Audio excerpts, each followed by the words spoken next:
はい、今回は1990年の日本グランプリの時点で各メーカーのエンジンの実力がどれぐらいのものだったのかっていうのを見ていきたいと思います。この日本グランプリの前、シーズン終盤にフェラーリのエンジンは700馬力に到達したと言われてましたが、それについてホンダの後藤監督はこう言ってます。理論的に700馬力を出すことは全く問題ではありません。重要なのは勝つために必要十分な出力をどこまで広いエンジン回転域で出せるかということで、瞬間的な最高出力値がどうだというものではないんです。これは後藤さんの言ってることが最もで、この時のホンダの V10 エンジンは中間のトルクであるとかコーナーからの立ち上がり加速っていうのが素晴らしくて、フェラーリから移籍してきたベルガーも絶賛していました。なのでホンダは単なる最高出力を目指していたわけじゃなくて、レースという戦いの場でどれだけ速いかということに重点を置いてエンジンを作ってきたので、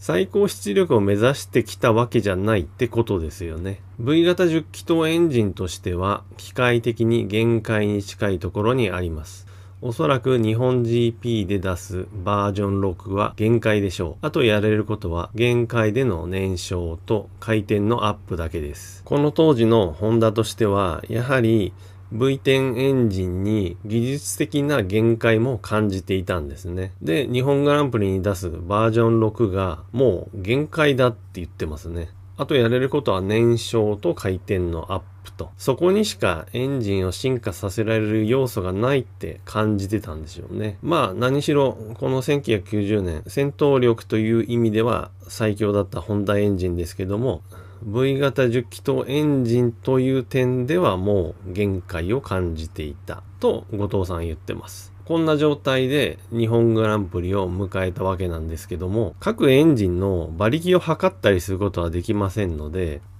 これはこの当時オートテクノという雑誌に載っていた音響分析による各エンジンの最高回転数でエンジン性能を分析したいと思います。これは1990年の日本グランプリの予選で試験員からホームストレートにかけての加速する場所で音の測定をしたそうです。そこからエンジンの回転数を割り出しています。もちろん誤差はありますけども、この音響解析っていうのはエンジンメーカーが他社のエンジンを分析するときにも使う手法ですから、非常に有効な分析方法だと思います。なので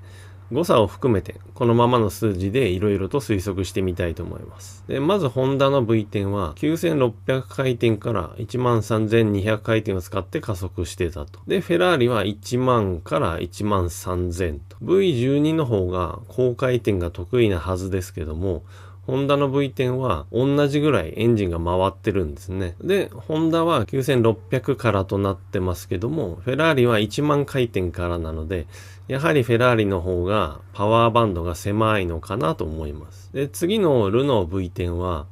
14400回転まで回っちゃってるんですけど、これはさすがに誤差というか音響測定のズレだと思います。なんですけども、14400は回ってないにしても、ルノー V10 が結構高回転まで回ってるんだなっていうことは間違っていないと思います。次にフォード HB の V8。もちろんこのフォード HB はベネトンに積まれたワークスエンジンですけども、V8 なので回転数は苦しいのかなと思うんですが、この音響解析によるとそうでもなくて9000から12500、V10、V12 には勝てないですけども、かなり近い数字ですね。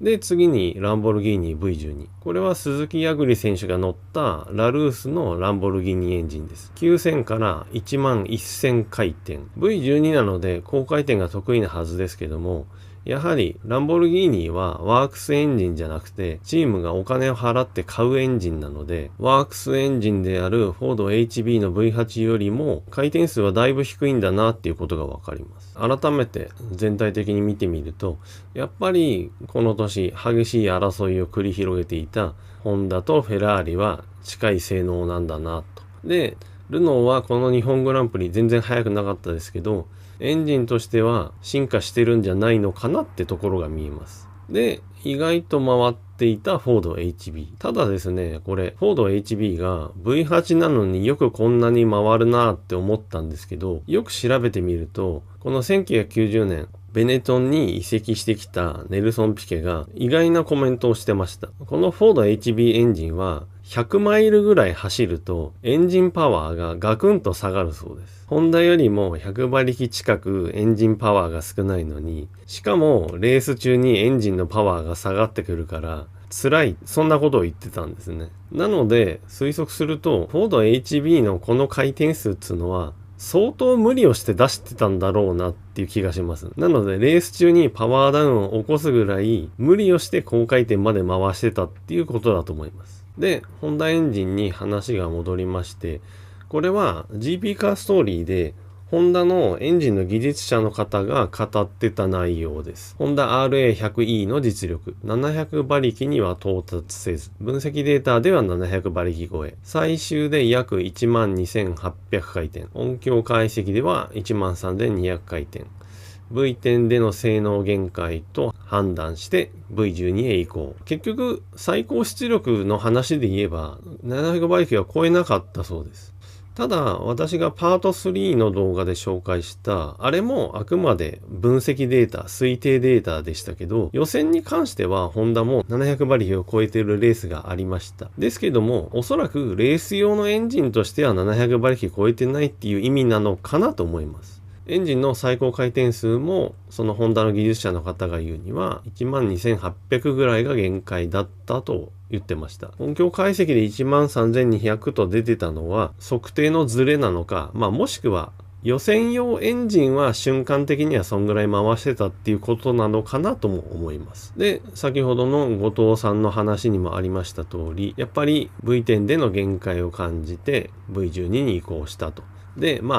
これまでの動画で何度も話してますけど、もちろんホンダ内部での V12 エンジンを作りたいっていうロマンが優先してたわけですけど、もちろんこの通り技術的な理由もあったということです。ということで、この日本グランプリでの各エンジンの実力の分析と最初に言いましたけど、レースでの戦闘力という意味では、やっぱりホンダの V10 エンジンが最強だったんだと思います。しかもライバルのフェラーリは特殊燃料を使ってたわけですから、圧倒的に向こうにアドバンテージがあるはずなんですけども、それを技術と技術者の皆さんの苦労でホンダは打ち破ったっていうことだと思います。エンジンそのものの話は以上です。ここからはおまけなんですけども、この音響解析で他にも分かったことがありました。3つほどあります。まず最初が、フェラーリの641/2セミオートマよりも、セナのギアチェンジの方が変速時間が短い。これはセナだけのテクニック。ルノーが14000回転オーバー。誤差を差し引いても高性能化の予兆。で、3番目、ランボルギーニ V12 でもフォード HB-V8 より回転数が低い。ワークスエンジンはかけるお金が桁違い。1番目のギアチェンジに関する話が一番私は印象的だったんですけど、音響解析によってギアチェンジの時間っていうのがわかるんですけども、フェラーリのセミオートマよりもセナのマニュアルシフトのギアチェンジの方が変速時間早いんですね。この当時、セミオートマっていうのはギアチェンジの変速時間が速いこともアドバンテージになると言われてましたけども、アイルトン・セナだけの話をすると関係ないんですね。セナのマニュアルシフトの方が速い。もちろんセミオートマの方がシフトミスを防いでくれるとか、いろんな利点はありますけども、単なる変速時間だけで言うとセナが勝っていると。で、2番目は先ほども言いましたけども、ルノーの正確なエンジンの最高回転数はわからないですけども、